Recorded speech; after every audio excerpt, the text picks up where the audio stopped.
আসসালামু আলাইকুম ওয়া রাহমাতুল্লাহ। আজকে আমি বানাবো কাজু বাদাম, নারকেল, তিল এবং কিশমিশ দিয়ে খাজা তৈরি করব। এটা বাচ্চারাও খেতে পারে এবং বড়রাও খেতে পারে। এটা অনেক মজা হয়। তো আমি প্রথমে তেলগুলা ভেজে নিচ্ছি।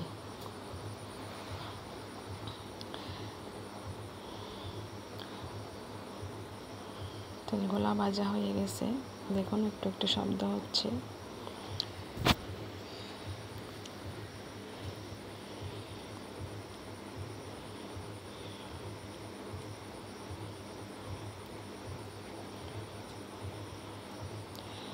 মিডিয়াম আঁচে ভাজতে হবে, জাল বেশি দিলে ফুরে যাবে। তো এখন তেল ভাজা হয়ে গেছে, এখন 1 চামচ ঘি দিয়ে দিছি। প্রথমে কাজু বাদাম ছোট ছোট টুকরা করে কেটে নিয়েছি, কাজু বাদাম দিয়ে দিব। এখন কিশমিশ দিয়ে দিব।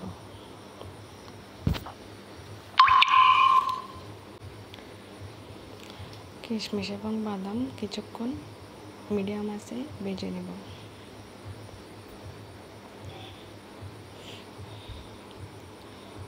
এখন কোরানো নারকেল দিয়ে দিব। নারকেল সহ আবারও কিছুক্ষণ ভেজে নেব। ঘন ঘন নাড়তে হবে, না হলে নিচে লেগে যাবে।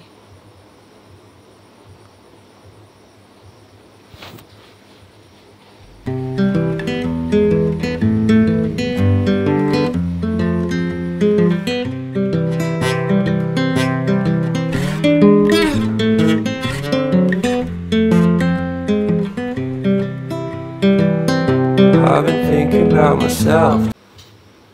ভাজা হয়ে গেছে, এখন তুলে নেব। এখন 1 টেবিল চামচ ঘি দিয়ে দিব।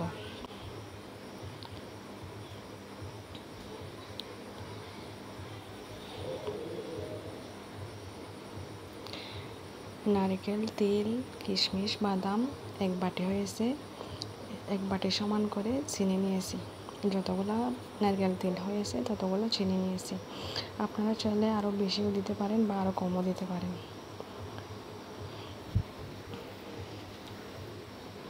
এখন যে বাটিতে চিনি নিয়েছি ওই বাটিতে 1/2 বাটি পানি দিয়েছি। পানিটা দিয়েছি চিনিটা যেন তাড়াতাড়ি গলে যায়। এখন এই চিনি ভালোভাবে নাড়তে নাড়তে ক্যারামেল করে নিতে হবে।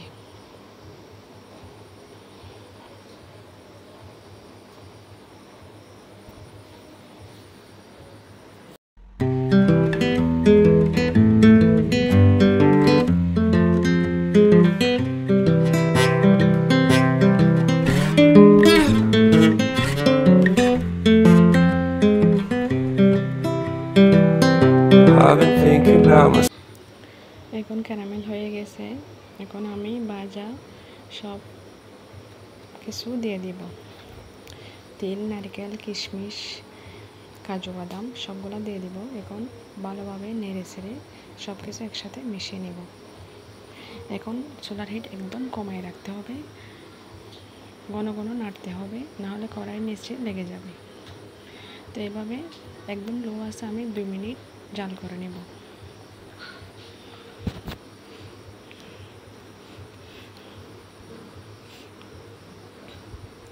একটু আটালো হয়ে আসলে বুঝবেন যে হয়ে গেছে। আটালো হয়ে আসছে, এখন চুলার আঁচ বন্ধ করে দিব।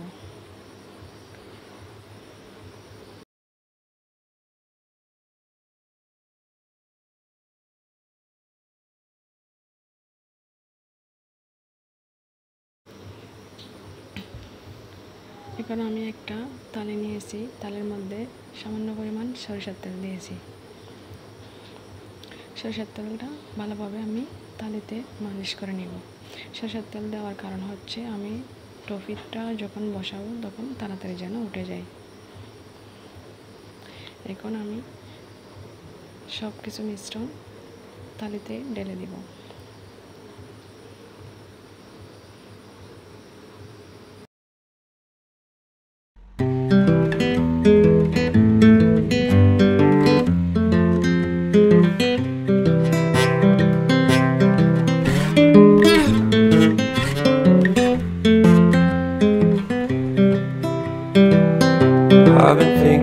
myself today, thinking how I changed, how I really don't care if you are here or if you don't stay.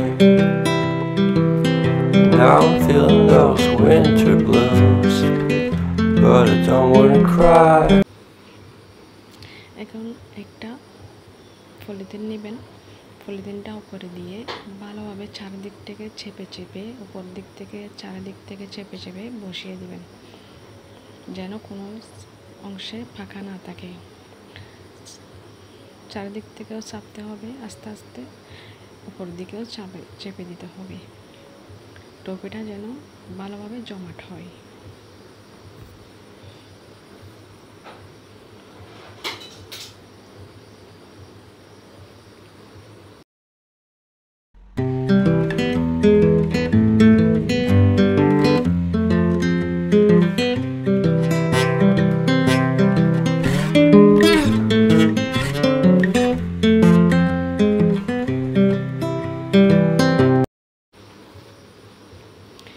এখন গরম থাকা অবস্থায় ছুরি দিয়ে কেটে নিব, পছন্দ মতো শেপ দিয়ে কেটে নেবেন।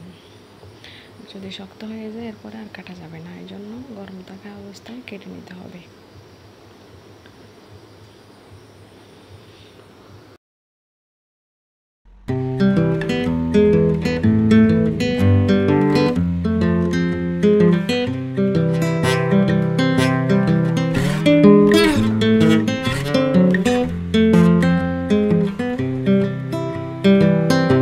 I've been thinking about এখন আমি টুপিটা কেটে আধা ঘন্টার জন্য ফেলে রাখবো। আধা ঘন্টা পর দেখেন মাশাআল্লাহ টুপিটা সুন্দরভাবে জমাট বেঁধে গেছে। এখন আস্তে আস্তে আপনারা তুলে নেবেন। মাশাআল্লাহ অনেক সুন্দরভাবে সেট হয়েছে।